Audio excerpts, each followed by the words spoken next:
हैं। और जब ये देखा तो श्राप दे दिया कि जो भी इन चनों को खाएगा वो पूरे जीवन भर गरीब रहेगा, दरिद्र रहेगा।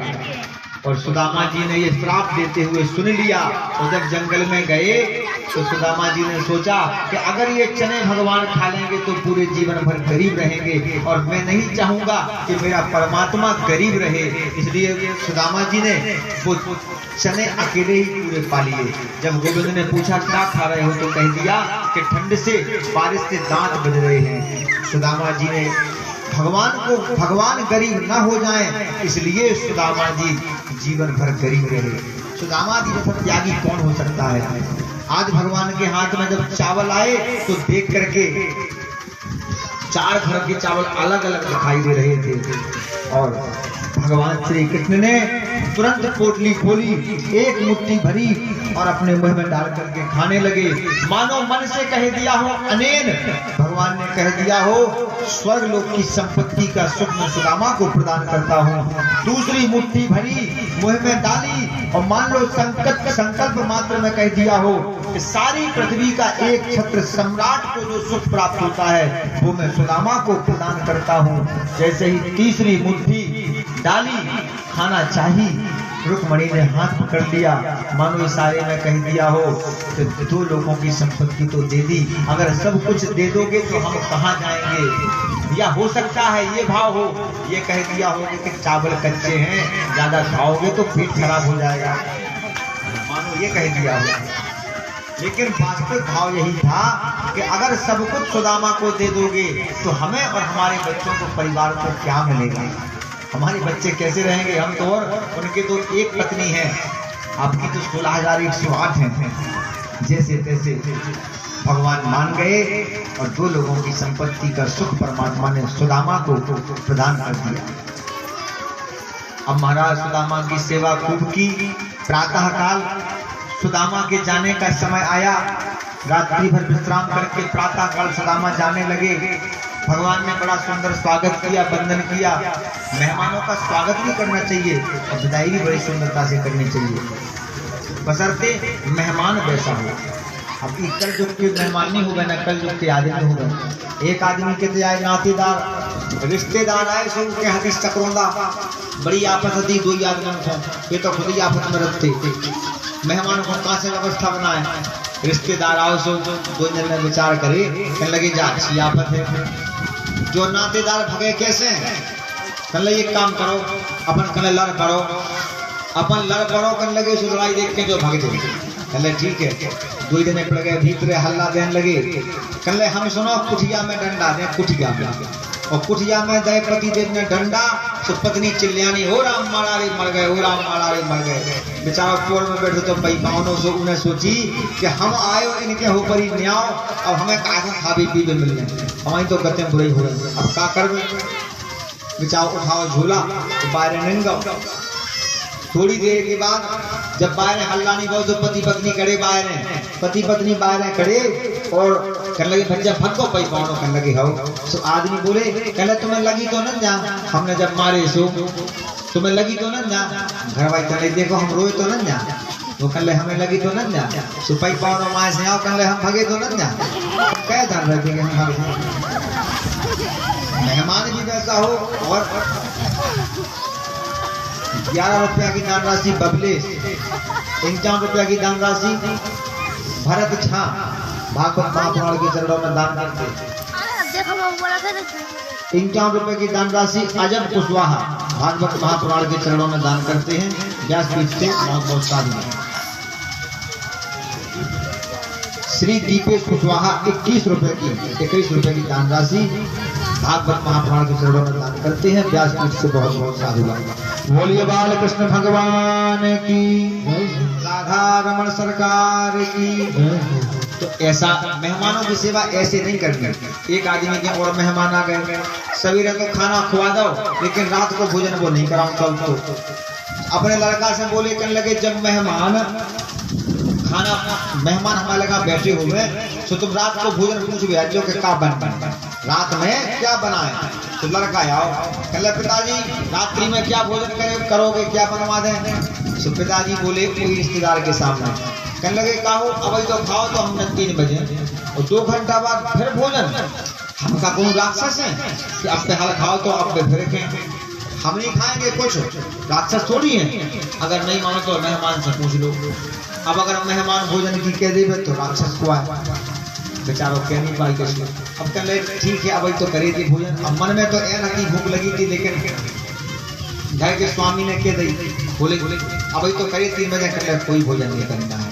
अब भोजन करें तो राक्षस को आए, बेचारे ने मना कर दी। तो बड़ी विडंबना है, भगवान श्री कृष्ण ने मेहमानों को बड़ा प्रेम किया, बड़ा सम्मान किया, विदाई की। जब जाने लगे सुदामा जी तो मन में विचार आया कि सब कुछ हमें किया, लेकिन हम जैसे आए थे वैसे के वैसे जा रहे। जाते समय भगवान ने अपनी पत्नी का जो संदेशा था वो सुना दिया। मेरी पत्नी ने आपसे कहा था 1 माह 2 पाख में 2 एकादशी होए और मेरे तो हरि कृपा से नित्य एकादशी हुए। भगवान समझ गए सुदामा जी तुम्हारे घर बराबर गरीबी किसी के यहाँ नहीं है, और तुमने हमारे लिए जब अपने जीवन में गरीबी को लिया तो हमारा भी ऐसा आशीष है कि तुम्हारा पूरा जीवन कल्याणमय होगा। सुदामा जी चले गए, चलते चलते अपने घर आए। जहाँ सुदामा की कुटिया बनी थी वहां पर भगवान की कृपा से एक विशाल भवन का निर्माण हो गया। उसमें सुशीला और उनके बच्चे आनंद पूर्वक रहने लगे। सुदामा जी पहचान नहीं पाए कि कौन है। जैसे तैसे मन में सोचा कि गोविंद से मिलने गए, हमारी कुटिया थी, हो सकता है किसी बड़े आदमी ने कब्जा कर लिया और अपना महल बना लिया, लेकिन एक रात में बन जाए ये कैसे हो गया? भाई ये मकान किसका है? पूछा तो छम छम करती हुई अंदर से सुशीला जी आई। अरे स्वामी आइए अंदर। और जो सुशीला को देखा कि दुबली पतली सुशीला, और अब तो देखो साहब आभूषणों से लदी हुई। सुदामा जी समझ गए ये चमत्कार किसी और का नहीं, केवल और केवल परमात्मा का है, केवल और केवल भगवान का है, और किसी का चमत्कार ये हो नहीं सकता। दीनबंधु भगवान ने सुदामा को सब कुछ दिया, और भगवान ने जब आते आते सुदामा जी आए तो कह दिया कि भाभी से कह देना कि 1 माह 2 पाख में 2 एकादशी होए, और अब तो दीन दयाल थे नित्य द्वादशी होए। जो तुम्हारे यहाँ रोज एकादशी होती थी ना, अब इतना अन्न तुम्हें प्राप्त होगा कि तुम्हारे घर में रोज द्वादशी होगी, रोज भोग का पारायण होगा। बोलिए बाल कृष्ण भगवान की, दीन बंधु भगवान की, द्वारिकाधीश की। सुदामा चरित्र के बाद एक छोटा सा भजन आप गाएंगे। गलती किसने की? सेठ ने अपने मुनीम को मारा।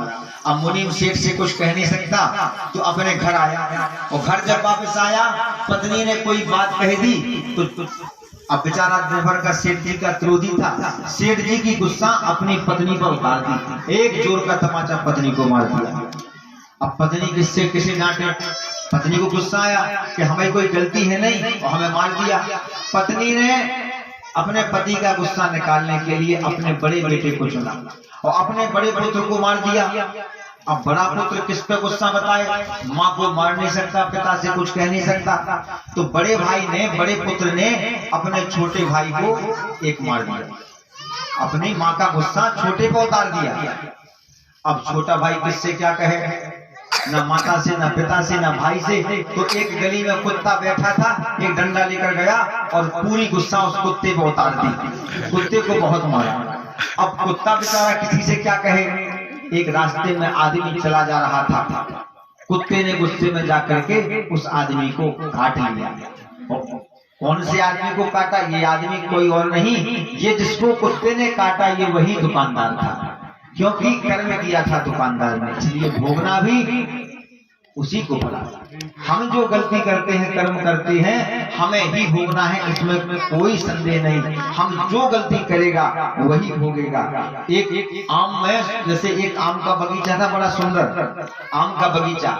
अब हमने देखा कि बड़ा सुंदर आम लगा है, हमने देखा कि आम बड़ा सुंदर है, हमें खाना है। तो सबसे पहले आंखों ने आम को देखा, आंखों ने देखा ना आम को, आम खाना है। अब आंखों ने देखा, लेकिन आंखों को आम खाना नहीं है, खाना किसे है? मुंह को। और मोह तक आम कैसे पहुंचे? तो पैर चल करके गए, पैर चल करके गए, हाथों ने आम को तोड़ा, मोह ने खाया, पेट में पचाया। अपराध किसका था? आंखों का। भाई देखा तो उसने था, पेट में पचाया। लेकिन जब माली ने देख लिया तो डंडा लेकर के दौड़ा और डंडा पड़ा पीठ में। अब पीठ को तो आम खाना नहीं था, ना आंख को खाना था, ना हाथ को खाना था, बेचारी पीठ में डंडे पड़े। लेकिन सबसे अंत में जब दर्द हुआ, डंडे पड़े, तो आंसू निकले आंख से, क्योंकि पहली गलती की थी आंख ने। कर्म जो करेगा उसी को भोगना पड़ेगा, सीधा सा मतलब है। अब सुदामा जी और कृष्ण एक साथ पड़े, लेकिन दोनों में जमीन और आसमान का अंतर। सुदामा जी को सुखदेव जी कहते हैं विरक्त थे। विरक्त कौन होता है? जिनकी विरक्ति इंद्रियों में हो, जिन्होंने अपनी इंद्रियां अपने वश में कर ली हो, वो है वास्तव में विरक्त। सुदामा जी का प्रशांत मन है, जितेंद्रिय हैं। सुदामा जी परम जितेंद्रिय हैं। और सुदामा जी ने जीवन में एक बार भी भिक्षा मांगी हो ऐसा नहीं लिखा। भिक्षा सुदामा जी ने कभी नहीं मांगी। देखो, भिखारी में और भिक्षुक में अंतर होता है। भिखारी कौन है? भिखारी वो है जिसको तुम कितना भी दे दो उसे कभी संतुष्टि नहीं हो सकती। और भिक्षुक कौन होता है? जो केवल एक बार अपने जीवन यापन के लिए मजबूरी बस मांगता है या एक याचना करता है, वो है भिक्षुक। भिखारी संतुष्ट कभी नहीं होता, और भिक्षुक को आप संतुष्ट कभी कर नहीं पाओगे। ये अंतर रहता भिखारी में और भिक्षुक में। तो सुदामा जी भिक्षुक हैं, भिखारी नहीं है, लेकिन संतोषी ब्राह्मण है। जितना मिल जाए उतने में प्रसन्न। वृंदावन में आज भी ऐसे महात्मा निवास करते हैं जो भिक्षुक हैं। अगर तुम्हें उन्हें भोजन कराना हो और आटा दाल चावल यदि भोजन के लिए देना हो तो तुम्हें नंबर लगाना पड़ेगा आज से, तब 1 वर्ष बाद तुम उनको खिला पाओगे, क्योंकि 1-1 साल की भिक्षाएं उनकी बुक रहती हैं पहले से। आदमी प्रतीक्षा में रहते हैं। तो भिक्षुक में और भिखारी में ये अंतर है। सुदामा जी मांगते तो हैं, लेकिन कितना, जितने में काम चल जाए। साईं इतना दीजिए जा मैं कुटुंब समाए, और हम भी भूखे ना रहें। ये द्वार पर कोई आ जाए तो वो साधु भी भूखा ना जाए। इस केवल इस कामना के साथ, इतनी इच्छा के साथ सुदामा जी भीख मांग करके अपना परिवार चलाते। और भगवान श्री कृष्ण इतने महान के द्वारिका के धीश हैं, लेकिन बड़ी गजब की महाराज दोनों में मित्रता थी, बहुत मित्रता थी। सुदामा जी अपना काम चलाते हैं, लेकिन सुदामा जी के मन में एक हमेशा बात रहती है, 24 घंटे हमेशा बार बार श्री कृष्ण श्री कृष्ण श्री कृष्ण, केवल भगवान का नाम जप करना, भगवान का नाम लेना, ये सुदामा जी का बहुत ही महत्वपूर्ण काम था। सुदामा जी की पत्नी थी जिनका नाम सुशीला था। सुदामा जी के बच्चे थे, संतानें थी। अब सब कुछ सुदामा जी के पास था, लेकिन धन की कमी थी। और मुझे ऐसा लगता है कि आज के समय में प्रत्येक चीज, सब कुछ जो कुछ है, केवल और केवल धन से है। हमें लगता है कि अगर धन ना हो तो फिर आदमी की संसार में कोई वैल्यू नहीं है। शायद व्यक्ति संपत्ति से पहचाना जाए। भविष्य में तो ऐसा समय भी आने वाला कि केवल और केवल संपत्ति से ही मनुष्य पहचाना जाने लगेगा। अरे हम और आप भी ध्यान देना एक बात को। देखो, अमीर और गरीब दो प्रतिभाएं अलग अलग होती हैं। अगर किसी अमीर व्यक्ति के यहाँ कुछ हो तो हम और आप भी बड़े तैयार होकर सच समझ करके जाते हैं कि वो बुरा मान जाएगा। और यदि किसी गरीब आदमी के यहाँ कोई कार्यक्रम हो, कुछ हो, तो हम कहते चलो कोई बात नहीं जा पाए तो कोई बात नहीं। अरे और तो और, अगर हमारा कोई रिश्तेदार सहयोगी यदि निर्धन हो और कभी अगर वो गरीब आदमी हमारे घर आ जाए